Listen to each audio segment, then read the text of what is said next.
Hi, Acadiana. Meteorologist Dave Baker here on a Monday, a beautiful day outside. Temperatures are going to warm up, but it started out nice and cool across much of the region. Some areas even dropping into the 40s early this morning. So it's kind of hard to think about hurricane season when we're starting to feel this fall change, but hurricane season still goes on for about another 5 to 6 weeks here. But here along the Louisiana coast, we can start to relax. Probably by the time we reach Halloween, we should be in better shape. But we do have a disturbance in the Caribbean that will likely become another named storm here over the next couple of days. And by the way, we haven't had a named storm in the Caribbean all season long, so Melissa might be the first. There's a quick look at our traffic cams across the region, a beautiful midday time period, and we've got a lot of sunshine out there, and temperatures are nice and pleasant. A little chilly there on the beaches this morning, but probably going to turn out to be a really pretty day to sit out in the sun. Dauphin Island looking pretty nice. Cocodrie, clear skies, and then out toward the west in Galveston, we've got clear skies, but some clouds are going to start to return to our western sections as the return flow sets up. The front pushing off to the southeast, but a warm front is going to lift back from the southwest. So we are going to see those winds shifting more to the southeast today, about 10 knots, and seas running about 2 to 3 feet. Radar nice and clear, no issues out there as our ridge of high pressure stays in control.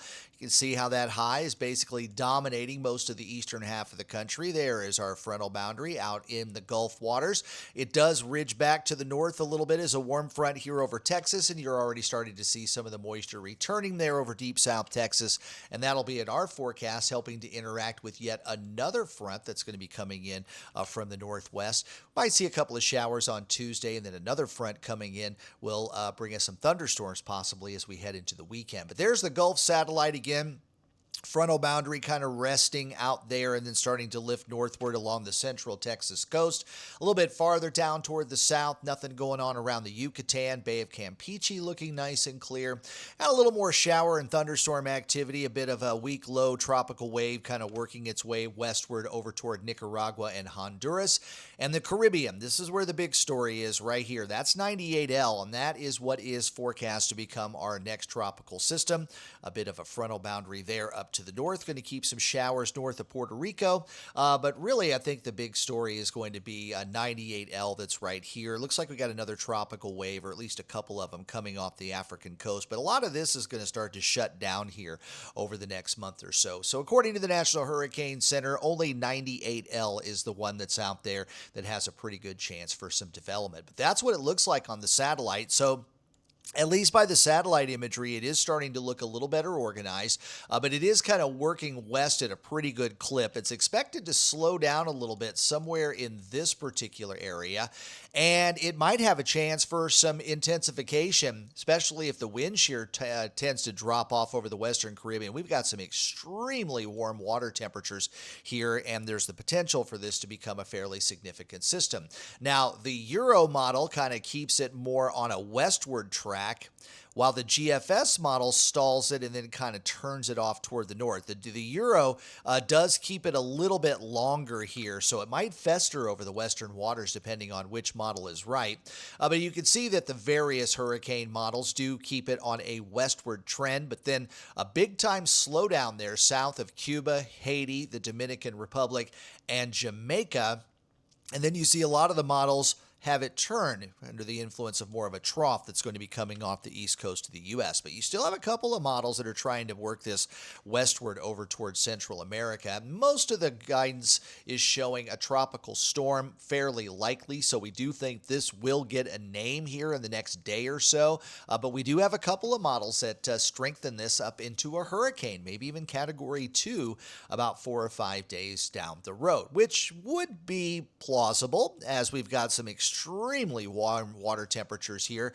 And these are just the surface temperatures that are up there about 86 to 89 degrees, which is well above normal. And you can see the water temperatures here in the Gulf are still pretty warm, but we are cooling down a little bit more here over the western part of the Atlantic. But usually during October and November, most of our development is out here in the Caribbean Sea, and then a lot of our stuff kind of curves away that way.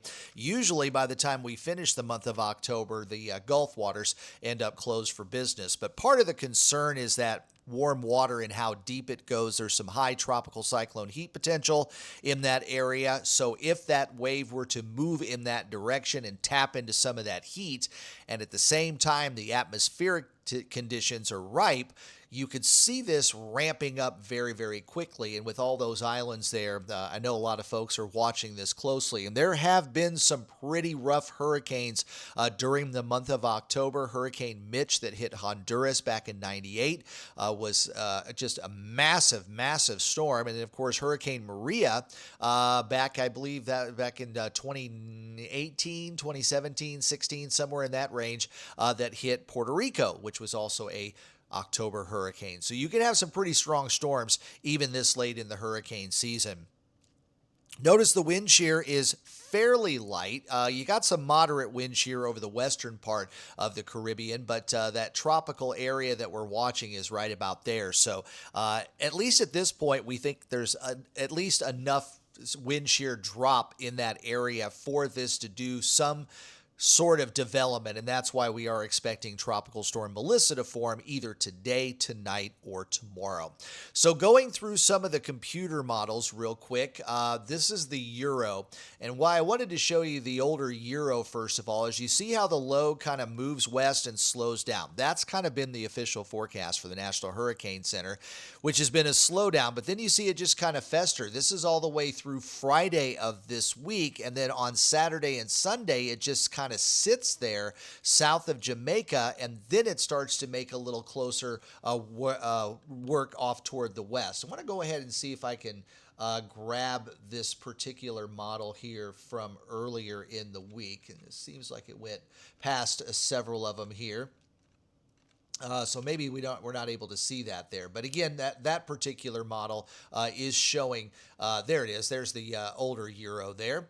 And so we go a little farther into time, and you can see that low just kind of settles there southwest of Jamaica and then eventually starts to get pulled northward by a trough. But not until almost Halloween is where we start to see that move. So we might be working with this particular low here over parts of the Caribbean for the next week to 10 days, believe it or not.